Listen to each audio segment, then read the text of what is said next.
Welcome to Share Talk, the only podcast where investors come first. Today we have George Frangeskides, Executive Chairman of Alba Mineral Resources, which is listed on the AIM market. The company has a number of assets, from mines in Greenland to investments within the UK oil and gas sector. Morning, George. How are you? Morning, Robin. Well, thank you. Thanks for having me on. No problem at all. You released an RNS recently about Horse Hill. Do you think you can give us an overview of what's happening there?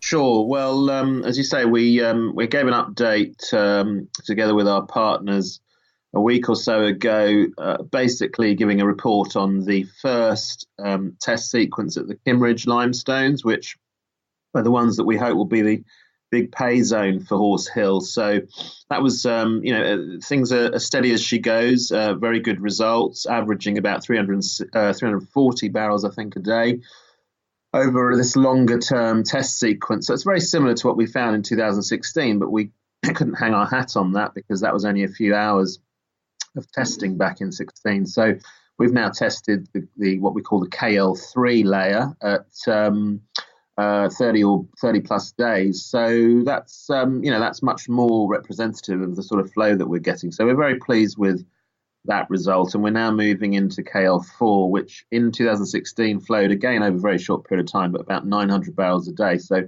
we're hopeful that KL4 will be flowing at faster, at greater rates than we've seen so far. So things are on track, I'd say, very much so at Horse Hill. How about Engel? Are you able to give us an update on progress there?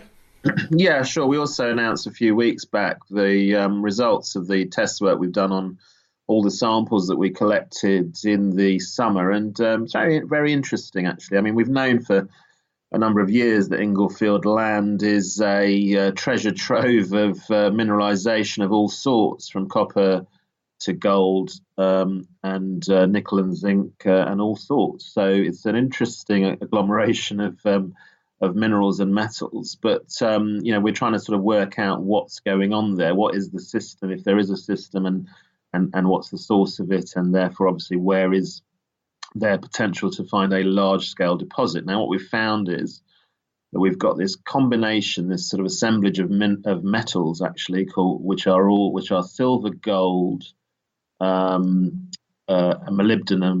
and copper. And that combination is quite well known in geological terms. And what it can point to is a copper porphyry deposit. So we don't know that we've got a copper porphyry as yet, but there's certainly, as I say, this assemblage of metals that you find in a copper porphyry. And of course, as you'll know, and maybe your listeners don't, copper porphyries tend to be very, very large deposits. They might be lowish in grade, but they're very, very large. Anything from 100 million tons of ore to sometimes to up to 10 billion tons. Now that's a pretty sizable project, and that's why they account for, I think, something like 75% of the world's copper production comes out of a copper porphyry, and 50% of the world's gold production, believe it or not, also comes out of this style of deposit. So we think that's definitely a route that we want to carry on exploring. So we'll be doing a lot of work on this in the close season before we sort of plan our field season for next year. So yeah, I think Englefield which is why we went into it. It's looking very, very interesting. Okay. And you released an RNS about a placing earlier this month. What's the money being used for?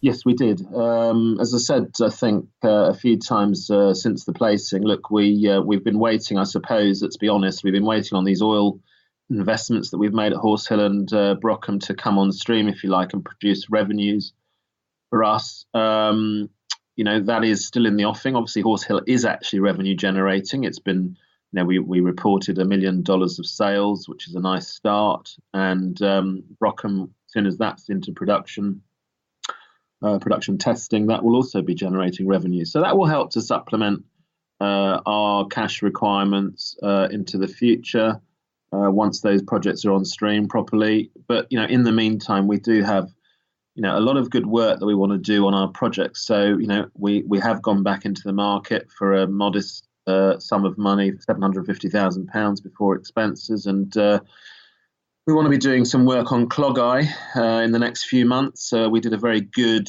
initial ground campaign over the old mine there.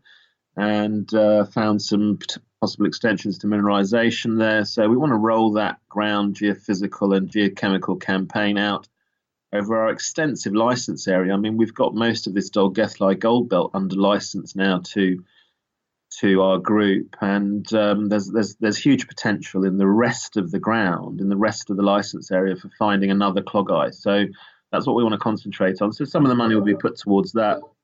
Some of it will be put towards following our investments in Horse Hill and Brockham, as we hope to see Brockham, as I say, going into production testing, and some of this other work that's just ongoing on our projects to do with Englefield and other things. So we also, I should mention, that we're planning to drill the Limerick base metals project, and that's been a sleeper in Alba for some years. We've done some work on it a couple of years ago, and we've found some targets there that have never been drilled before. And this is an ore zone in Ireland that is world class, really, for zinc, and there's a huge amount of activity, including a lot of drilling going on there at the minute. So we're right in the middle of this ore zone. We're surrounded by other operators. So there's there's 4 priority targets there. We'll see how much of that we can drill on a short campaign, and it could be very interesting. Could turn into quite a strategic asset for us. So sometimes the sleepers are the ones you've got to look out for, Rob. Yeah, I'm sure. Well, it sounds like you've been kept very busy, which I'm sure your shareholders will appreciate. And I'd like to thank you, George, for taking the time just to give us an update. No worries. Thanks a lot, Rob. Thank you for listening. Remember to visit our website for more news and other podcasts at www.share-talk.com.